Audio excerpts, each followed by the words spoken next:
Kalvari, Kalvari, engkau menjadi saksi, sang anak yang mati menunjukkan kasih sejati. Dipikulnya salib, ditanggungnya dosa keji. Ya Kristus, kami berkumpul pada kaki salib-Mu, menghayati pengorbananmu, meneladan cinta kasih-Mu. Marilah kita mengenang kematiannya, datang padanya sang luka yang memulihkan, yang menanggung dosa-dosa kita. Umat Tuhan, kita memuji Tuhan dari Kidung Jemaat 169, bait pertama sampai yang kelima, memandang salib Rajaku. Jemaat kami undang untuk bangkit berdiri.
Umat yang dikasihi Kristus, kita masuki rangkaian ibadah Jumat Agung saat ini dengan keyakinan bahwa pertolongan kita ialah dari Tuhan yang menjadikan langit dan bumi.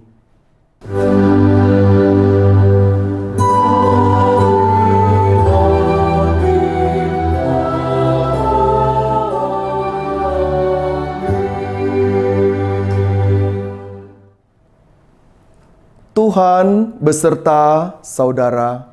Dan beserta saudara juga. Silakan duduk. Salib dikenal sebagai hukuman bagi seorang kriminal yang hina keji. Salib menjadi bahan ejekan dan celaan. Namun, Pada kayu saliblah Kristus menebus kita.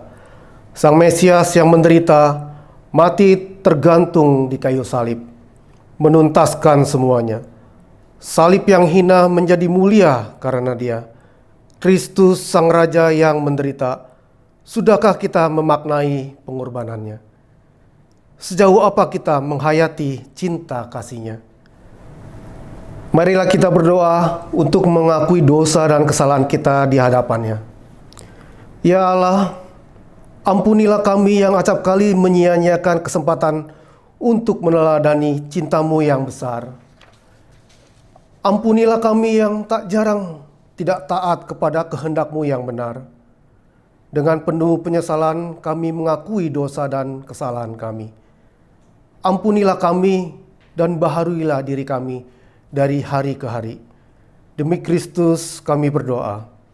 Amin. Jemaat Tuhan, kita memuji Tuhan dari Kidung Jemaat 170, bait 1 sampai 3, dilanjutkan 5, kepala yang berdarah.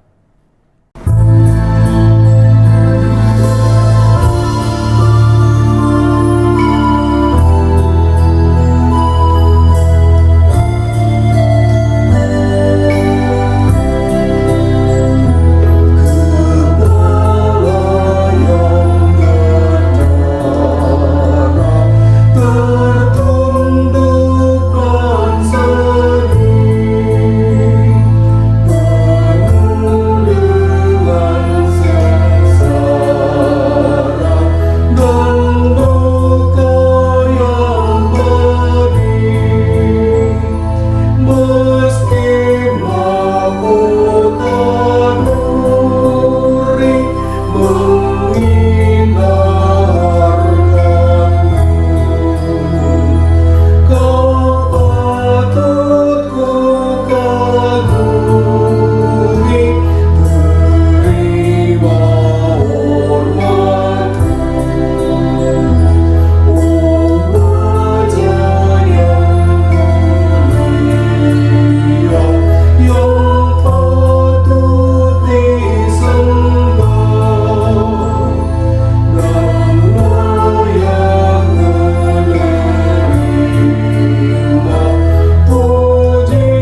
Umat Tuhan, berdirilah.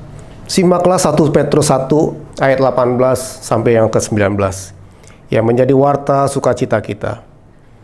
Sebab kamu tahu bahwa kamu telah ditebus dari cara hidupmu yang sia-sia, yang kamu warisi dari nenek moyangmu itu, bukan dengan barang yang fana, bukan pula dengan perak atau emas, melainkan dengan darah yang mahal, yaitu darah Kristus, yang sama seperti darah anak domba yang tak bernoda dan tak bercacat.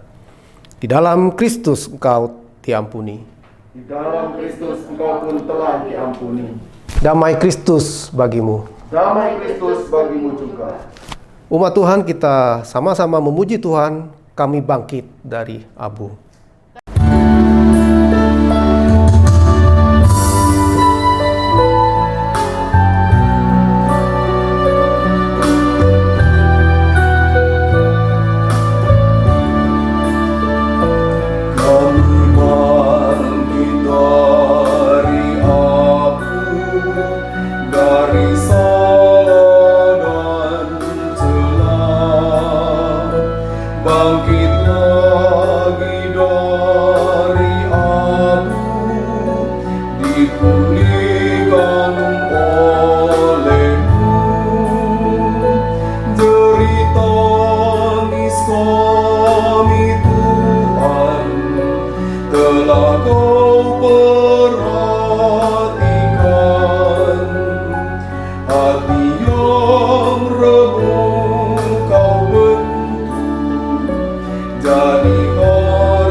Umat yang dikasihi Kristus, mari kita menyiapkan diri untuk menyambut firman Tuhan. Kita berdoa. Bapa kami yang di sorga, kami menyiapkan diri untuk bersama-sama menyambut berkat Tuhan di dalam perwujudan firman. Kami bersama-sama menyiapkan diri untuk menyambutnya di dalam kemuliaan Allah. Pakai hamba untuk menyuarakannya, dan persiapkan kami bersama-sama untuk menyimak dan menindaklanjutinya di dalam kehidupan kami.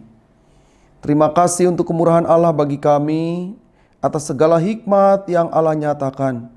Kini kami menyiapkan diri untuk menyambut firman Allah ini. Amin. Umat yang dikasihi Kristus, kita bersama-sama menyiapkan diri dan menyambut firman Tuhan sebagaimana yang dicatat di dalam Injil Yohanes pasal yang ke-19 ayat yang ke-16b sampai dengan 30 yang mengungkapkan demikian kepada kita semua. Mereka menerima Yesus. Sambil memikul salibnya, ia pergi keluar ke tempat yang bernama tempat tengkorak. Dalam bahasa Ibrani, Golgota. Dan di situ ia disalibkan mereka, dan bersama-sama dengan dia disalibkan juga dua orang lain, sebelah menyebelah. Yesus di tengah-tengah. Dan Pilatus menyuruh memasang juga tulisan di atas kayu salib itu, bunyinya, Yesus orang Nazaret, Raja orang Yahudi. Banyak orang Yahudi yang membaca tulisan itu, sebab tempat di mana Yesus disalibkan letaknya dekat kota.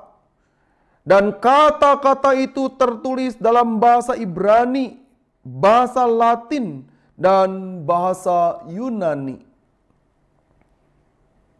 Maka kata imam-imam kepala orang Yahudi kepada Pilatus, jangan engkau menulis raja orang Yahudi, tetapi bahwa ia mengatakan aku adalah raja orang Yahudi. Jawab Pilatus, apa yang tertulis tetap tertulis. Sesudah prajurit-prajurit itu menyalibkan Yesus, mereka mengambil pakaiannya, lalu membaginya menjadi 4 bagian, untuk tiap-tiap prajurit itu 1 bagian. Dan jubahnya juga mereka ambil. Jubah itu tidak berjahit, dari atas ke bawah hanya 1 tenunan saja. Karena itu mereka berkata seorang kepada yang lain, janganlah kita membaginya menjadi beberapa potong. Tetapi baiklah kita membuang undi untuk menentukan siapa yang mendapatnya. Demikianlah hendaknya supaya genaplah yang ada tertulis dalam kitab suci. Mereka membagi-bagi pakaianku di antara mereka, dan mereka membuang undi atas jubahku. Hal itu telah dilakukan prajurit-prajurit itu. Dan dekat salib Yesus berdiri ibunya dan saudara ibunya, Maria, istri Klopas, dan Maria Magdalena. Ketika Yesus melihat ibunya dan murid yang dikasihinya di sampingnya, berkatalah ia kepada ibunya, "Ibu, inilah anakmu." Kemudian katanya kepada muridnya, "Inilah ibumu." Dan sejak saat itu murid itu menerima dia di dalam rumahnya. Sesudah itu, karena Yesus tahu bahwa segala sesuatu telah selesai, berkatalah ia, supaya genaplah yang ada tertulis dalam kitab suci, "Aku haus." Di situ ada suatu bekas penuh anggur asam. Maka mereka mencucukkan bunga karang yang telah dicelupkan dalam anggur asam pada sebatang hisop, lalu mengunjukkannya ke mulut Yesus. Sesudah Yesus meminum anggur asam itu, berkatalah ia, "Sudah selesai." Lalu ia menundukkan kepalanya dan menyerahkan nyawanya. Demikianlah pembacaan Alkitab kita. Yang berbahagia ialah kita semua yang mendengarkan firman Tuhan dan memelihara di dalam kehidupan sehari-hari. Hosana.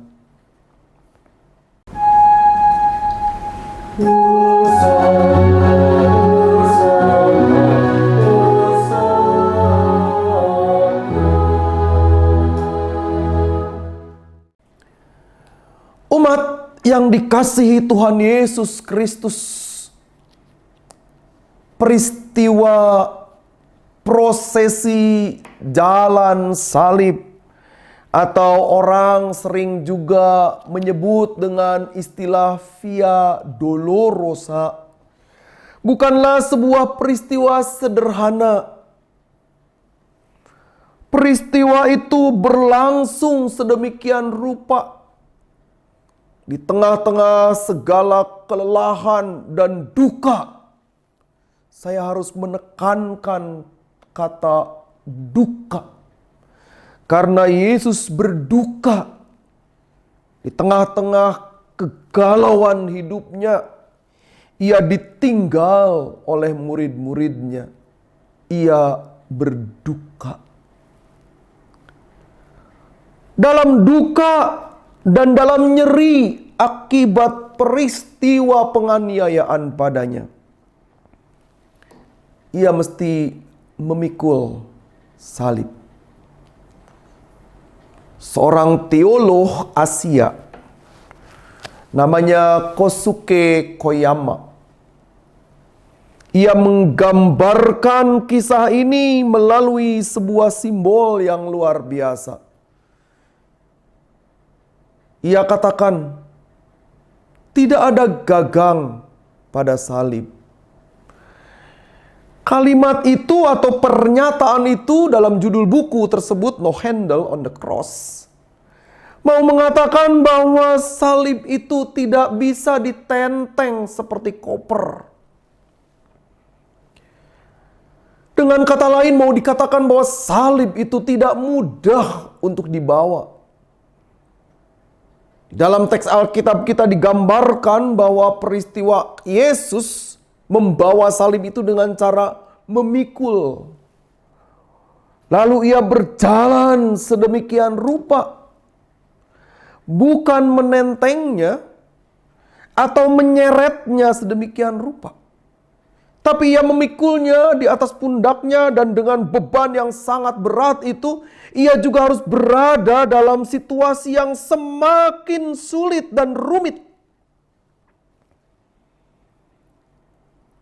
Kemudian ia mencapai sebuah puncak pada peristiwa kematiannya di Golgota. Saya tidak bisa mengajak Anda untuk membayangkan peristiwa ini, walaupun saya yakin imajinasi ibu bapa dan saudara-saudari akan sama dengan saya kira-kira, bahwa pendakian itu membutuhkan energi yang besar, ditambah dengan situasi yang berat. Tetapi saya mau mengajaknya bukan pada situasi itu saja sebenarnya. Tapi mengajak kita untuk mengimajinasikan bahwa bukan soal jalannya yang menanjak. Tapi perhatikanlah orang-orang di sekeliling yang ia harapkan menolong, tapi justru memberikan sebuah kata-kata yang tidak memberi penguatan apapun.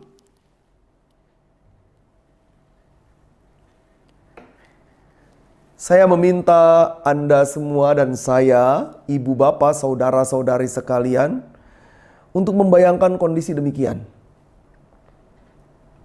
Ketika kita sedang berada di tengah-tengah kondisi yang sulit,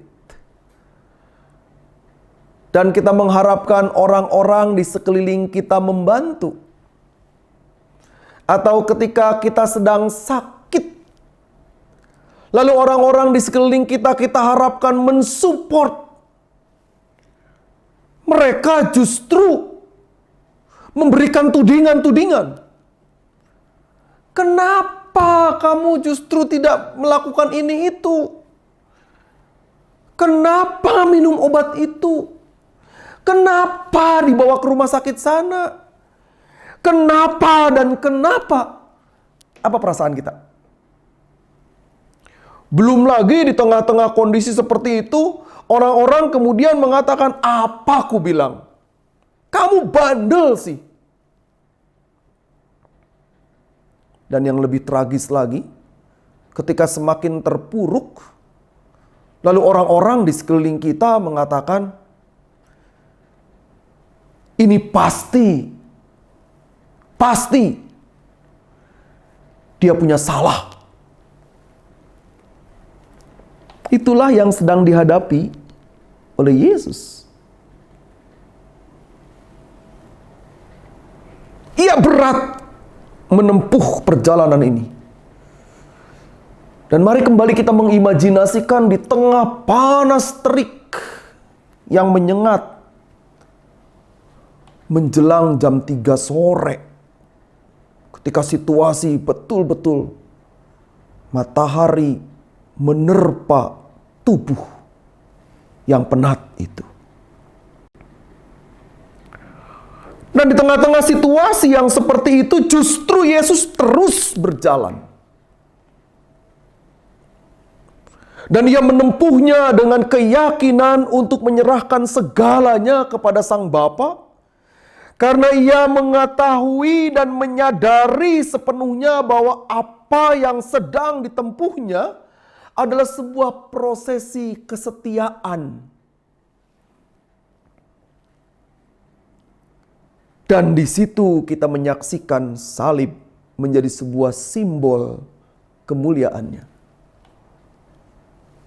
Yesus tidak sedang berada dalam sikap egoistik, egosentristik. Ia tidak sedang mementingkan dirinya sendiri. Filipi pasal 2 ayat 5 sampai dengan 9 menggambarkan itu. Yang walaupun dalam rupa Allah tidak menganggap kesetaraan dengan Allah itu sebagai milik yang harus dipertahankan, melainkan telah mengosongkan dirinya dan taat sampai mati, bahkan sampai mati di kayu salib. Tetapi lihat, Allah memuliakannya. Perjalanan salib itu menjadi simbol kemuliaan sebab ketaatan dan karya yang dilakukan di dalam salib itu menunjukkan betapa Yesus telah memenangkan segalanya. Keteguhan dan ketekunannya membuat ia memperlihatkan kuasa dari Sang Bapa. Dan ini wujud doa yang diungkapkan di Getsemani sebelumnya. Ya Bapakku, jikalau boleh, biarlah cawan ini berlalu. Pada perjanjian lama, cawan itu menjadi sebuah simbol hukuman.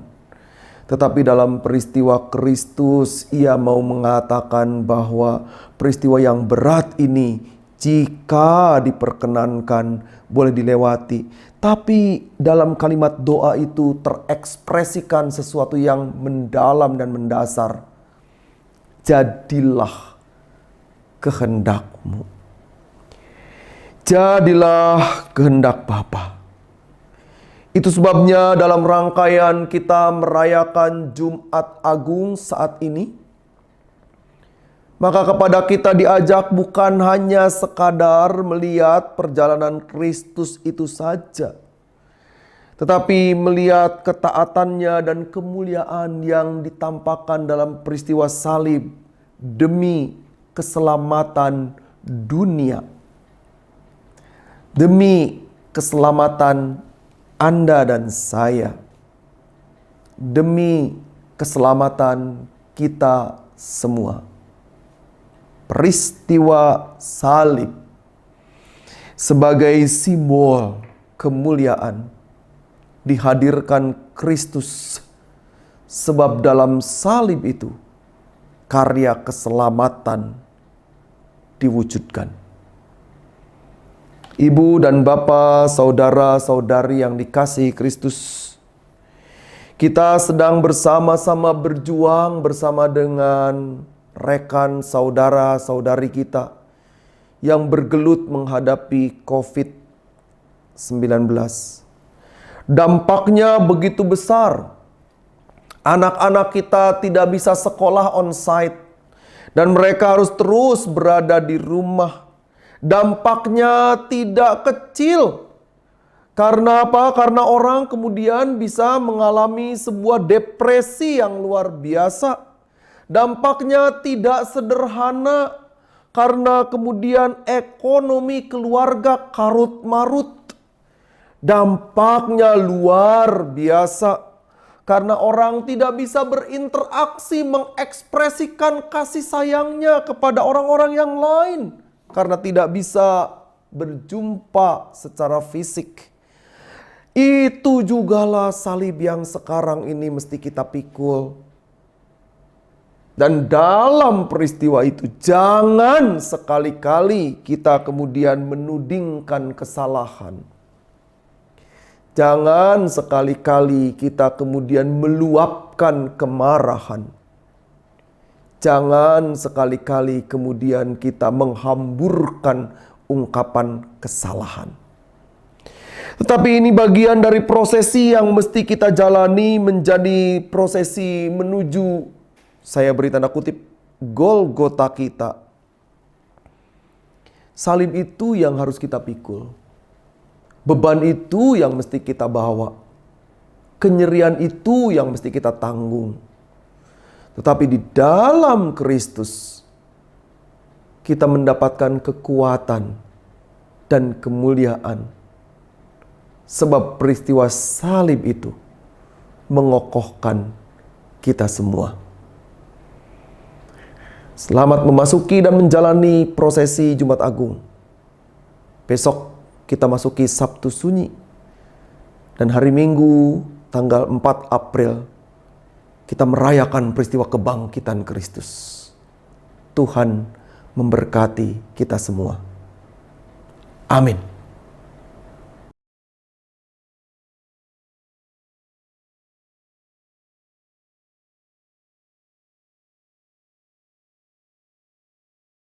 Umat Tuhan, kami undang untuk bangkit berdiri.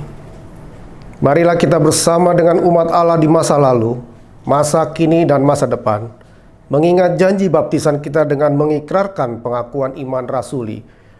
Hendaklah setiap umat mengaku, aku percaya kepada Allah, Bapa yang Maha Kuasa, Khalik langit dan bumi, dan kepada Kristus, Anak yang tunggal Tuhan kita, yang dikandung dari Roh Kudus, lahir dari antaran orang mati, yang dikandung saudara, di bawah Pontius Pilatus, disalibkan, mati dan dikuburkan, turun ke dalam kerajaan maut. Pada hari yang ketiga, bangkit pula dari antara orang mati, naik di surga, duduk di sebelah kanan Allah, Bapa yang Maha Kuasa. Dan dari sana ia akan datang untuk menghakimi orang yang hidup dan mati. Aku percaya kepada Roh Kudus, gereja yang kudus dan am, persekutuan orang kudus, pengampunan dosa, kebangkitan orang mati, dan hidup yang kekal. Amin. Silakan duduk. Umat Tuhan, mari kita menaikkan syafaat kita. Ya Allah, peristiwa kenyerian Allah sungguh membuat kami belajar menilik di kehidupan kami.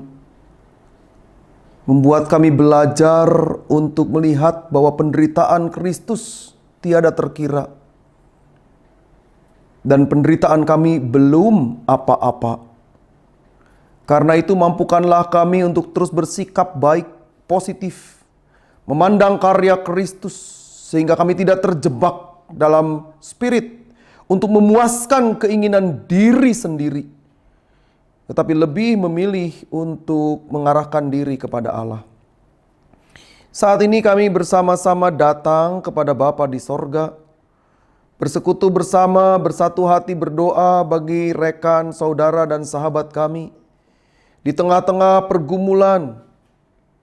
Ya Tuhan, kiranya Tuhan yang menyatakannya. Sehingga di tengah-tengah pergumulan yang dihadapi, pernyataan dan kenyataan Tuhan dihadirkan di dalam upaya di tengah-tengah pemulihan yang dilakukan bersama dengan dokter, perawat, obat-obatan, alat medis, dan terutama cinta kasih keluarga. Bagi Oma Erlina, Oma Dindiana, Oma Rosi, Oma Lestari, Oma Lili Murni, Opa John, Oma Ana, kami bawa mereka semua dalam anugerah Allah. Sehingga boleh terus-menerus melihat karya cinta Tuhan di dalamnya. Demikian juga untuk umat Tuhan di tengah-tengah berbagai pergumulan yang lain karena situasi ekonomi, karena pekerjaan, karena usaha yang terguncang. Tangan Tuhan yang menopang, sehingga seluruh usaha yang dilakukan terus berada dalam penyertaan Tuhan saja. Kami bersekutu, bersatu hati bersama untuk gereja milik-Mu yang masih menyelenggarakan ibadah online. Demikian pula yang beribadah on-site, supaya mereka semua boleh merasakan betapa tangan Tuhan hadir di dalamnya. Karena itu beri hikmat kepada kami untuk melakukan segala sesuatunya di dalam anugerah Allah. Kami ingin mengucap syukur sebagai gereja milik-Mu GKI Muara Karang yang telah menyelenggarakan ibadah untuk peneguhan penatua. Tuhan telah mengutus dan menyatakan panggilan bagi beberapa orang untuk menjadi penatua. Hikmat Tuhan dinyatakan di dalamnya agar segala sesuatu boleh mendatangkan berkat bagi pelayanannya. Bapa Sorgawi, kami juga bersandar kepada Bapa untuk perjalanan gereja milik-Mu dalam upaya pembangunan gedung yang terus kami upayakan dan perjuangkan.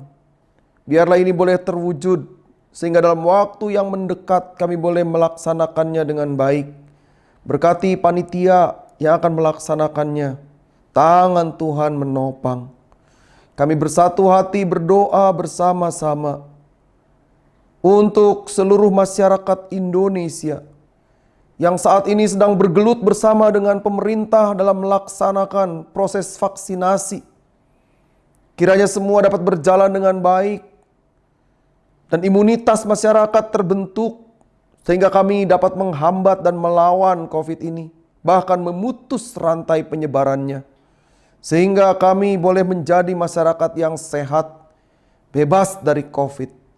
Karena itu kepemimpinan negara dalam presiden dan wakil presiden beserta dengan seluruh kabinet, Tuhan yang memimpin dan menyertai. Aparat-aparat keamanan yang turut serta seluruh warga masyarakat kiranya kooperatif melaksanakan segalanya. Bapa kami yang di sorga, kami persembahkan segala sesuatu yang ada dalam kehidupan kami. Kami menyambut kesiapan kami pada hari Minggu nanti untuk melaksanakan ibadah Paskah.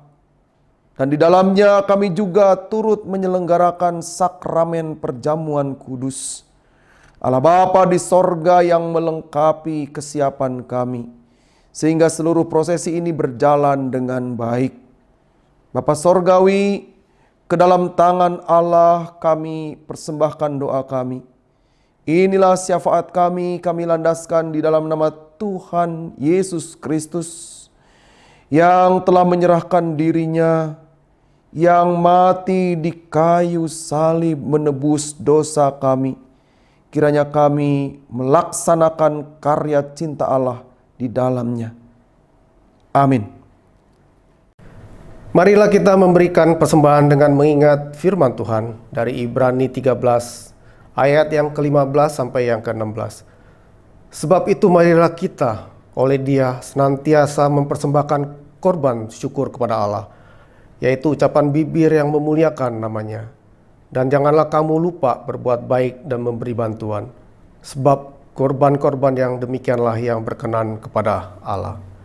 Umat Tuhan, mari kita membawa persembahan kepada Tuhan Bagi kita yang merindukan menyampaikan persembahan melalui transfer bank, Majelis Jemaat menyiapkan sarana melalui nomor rekening Bank Mandiri dan BCA sebagaimana yang tertera di dalam layar Anda. Kita memuji Tuhan dari Kidung Jemaat 174A, bait pertama, kedua, dan kelima. Ku heran Juru Selamatku.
Umat Tuhan, mari kita bangkit berdiri. Kita bawa persembahan ini ke dalam doa. Kami mengucap syukur atas anugerah yang besar dalam Kristus yang berkorban bagi kami. Karya keselamatan melalui prosesi yang berat dan nyeri telah dilalui. Semata-mata bagi kami umat berdosa ini. Perkenankan kami merespon karya kasih Allah itu dengan menyerahkan diri kami sebagai wujud syukur kepada Allah. Dan saat ini kami membawakan persembahan. Sambutlah ya Allah, kiranya menjadi karunia yang hidup bagi kemuliaan-Mu. Amin. Umat yang dikasihi Tuhan Yesus Kristus, rangkaian pengorbanan Kristus kita rayakan dan jalani. Peristiwa kenyeriannya akan kita ingat sebagai wujud tanggung jawab spiritual kita. Ibadah telah berakhir, namun jalan peribadahan akan terus berlanjut. Kini pergilah di dalam ketaatan untuk memikul salib Kristus. Hadapilah pencobaan dan beban bersama Kristus yang tetap dekat dengan kita. Sebab tiada tangis dan hati sedih yang oleh Kristus tak dimengerti. Pikulah salib, lambang kemuliaan orang percaya itu. Sehingga semakin hari, semakin nyata dan tercermin anugerah Kristus di dalam hidup kita.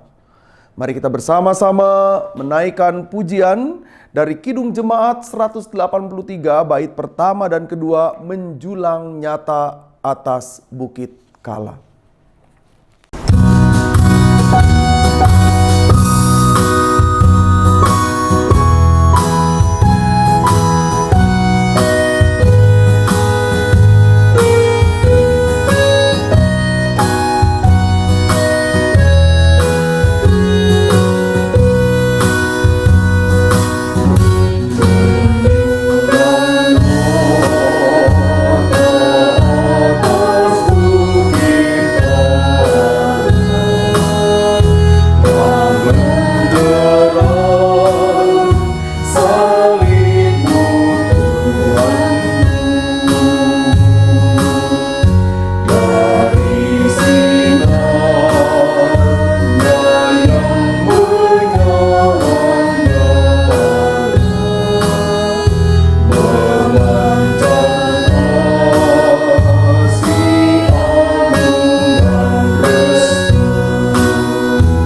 Dan umat yang dikasihi Kristus, sekarang arahkanlah hatimu kepada Tuhan.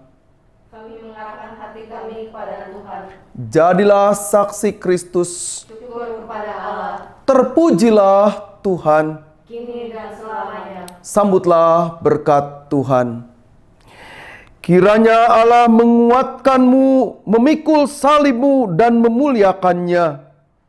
Kiranya Allah menopangmu saat kau memilih jalan kebenaran, meskipun asing bagi dunia. Kiranya Sang Bapa, Anak, dan Roh Kudus senantiasa menyertaimu dari sekarang sampai selama-lamanya. Hosana. Amin.